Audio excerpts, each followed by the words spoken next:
সকলকে জানাই শুভ বিকাল।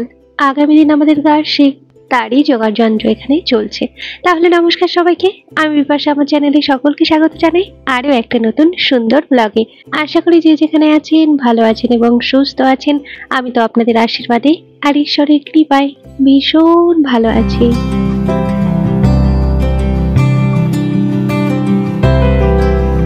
রেডি হয়েছি, যাচ্ছে একটু বাজারে।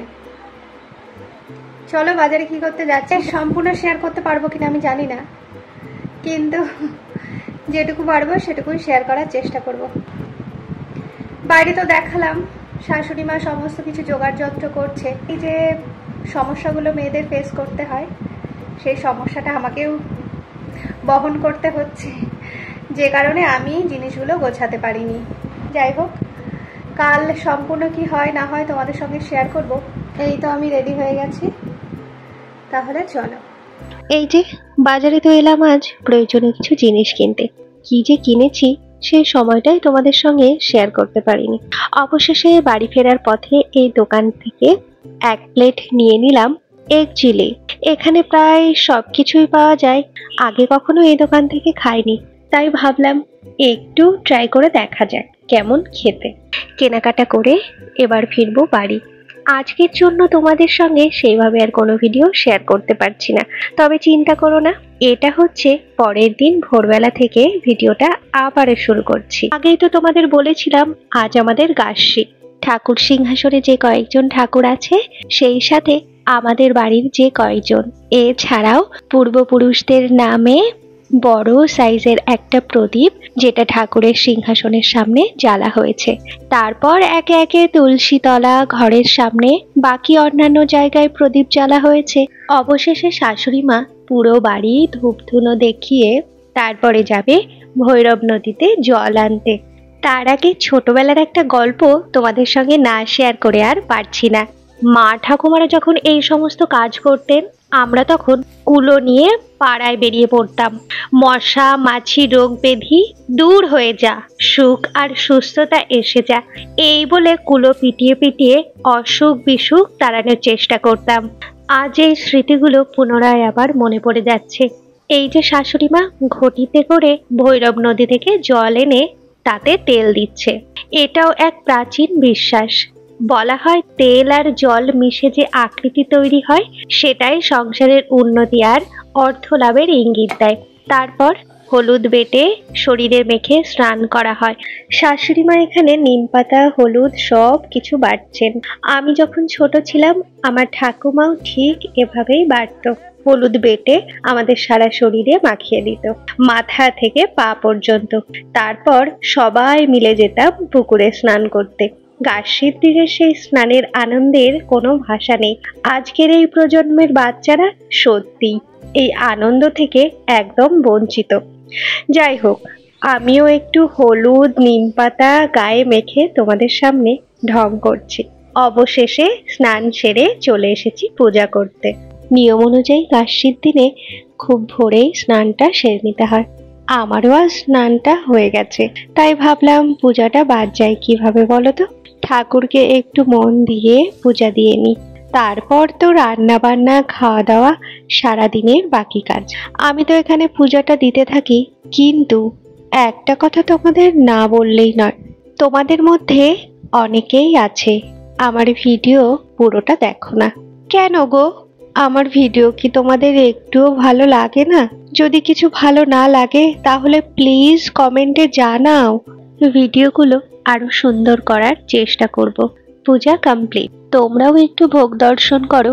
ভোগ দর্শনে দুঃখ দূর হয়, মনটা পায় শান্তি আর আত্মা পায় আধ্যাত্মিক উন্নতি, কারণ ভগবানের প্রসাদে থাকে আশীর্বাদ। এই দেখো, নারকেল চিনি আর মুড়ি নিয়ে বসে পড়েছি। গাসি, এদিকে আবার ধানতেরাস, একসঙ্গে দুটো দিন পড়েছে। হেডফোনটা আছে, আমি ভিডিওর ভয়েস ওভার দিচ্ছিলাম, আর হেডফোন দিয়েই আমি ভিডিওর ভয়েস ওভারটা দিয়ে থাকি, মানে আমার দিতে একটু সুবিধে হয় এই আর কি। দিতে দিতে ওই সকালবেলা কথা হয়েছিল শ্বশুর মশাইয়ের সঙ্গে, নারকেলটা কেটে দেবে, তা এখন দিয়ে ডাকছে। এখন দুপুর ওই ঘড়ির তারা দুপুর 2:45 বাজছে। শ্বশুরমশাই আমাকে বলছিল নারকেলটা আমি খাবো কিনা, কিন্তু আমি বললাম যে হ্যাঁ খাবো, আর একটু মনে হচ্ছে নারকেল দিয়ে মুড়ি মাখাটা করে খাই। তাই আর কি নারকেলটা কেটে দিল শ্বশুরমশাই। ঝটপট হাফ নারকেলটা নিয়ে বসে পড়লাম। অনেক ভাবনা চিন্তা করে এখন আবার সেই হাফ নারকেলের জন্য পরিশ্রম করে কোড়ানিটা বের করে মিক্সারে বসিয়ে দিয়েছি, ব্যাস হয়ে গেছে। এই যে কুচো কুচো, এই কুচো কুচো অংশটা দিয়ে মাখিয়ে নিয়েছি। বেশ কয়েকদিন হলো, মানে অনেক দিন হয়ে গেছে নারকেল দিয়ে মুড়ি মাখা খাইনি সেইভাবে, তাই একটু খাচ্ছি।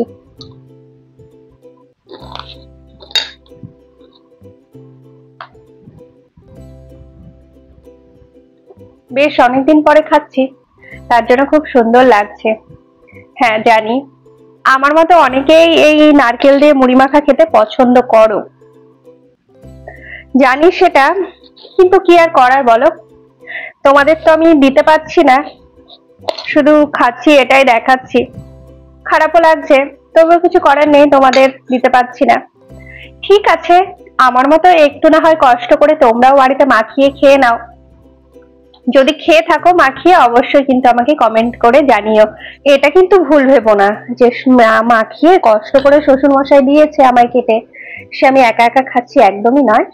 শ্বশুর মশাইকেও দিয়ে এসেছি, উনি বললো আমি তো সবাই ফল টল খেয়েছি, অত খেতে পারবো না, সেই অল্প দুটো উনি রেখেছে।